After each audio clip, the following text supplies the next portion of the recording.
প্রথম প্রশ্ন, টিভি অথবা মোবাইলের মাধ্যমে রমজানের চাঁদ ওঠার ব্যাপারে সংবাদ দিলে কি রোজা রাখা যাবে? এই প্রশ্নের জবাব হলো, যদি চাঁদ দেখা কমিটির পক্ষ থেকে টিভি অথবা মোবাইলের মাধ্যমে এইভাবে এলান করা হয়, আমাদের নিকট চাঁদ দেখার ব্যাপারে নির্ভরযোগ্য ব্যক্তিগণ সাক্ষ্য দিয়েছে, তাদের সাক্ষ্যের ভিত্তিতে চাঁদ দেখা প্রমাণিত হয়েছে, সুতরাং জানানো যাচ্ছে যে আগামীকাল রোজা, তাহলে উক্ত সংবাদের মাধ্যমে রোজা রাখা যাবে। এই বিষয়টি ফতোয়ার বিভিন্ন কিতাবের মধ্যে এসেছে।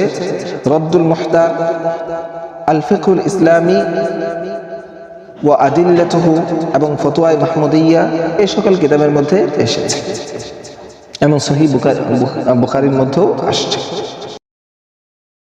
আরো একটি প্রশ্ন হলো, হায়েজা মহিলা ওষুধ খেয়ে হায়েজ বন্ধ করে রোজা রাখতে পারবে কি?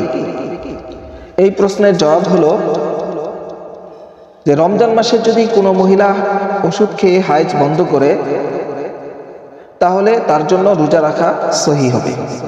এই ফতোয়াটি এসেছে রদ্দুল মুহতার, আপকে মাসাইল আর উনকা হাল, এই সকল ফতোয়ার কিতাবের মধ্যে এসেছে।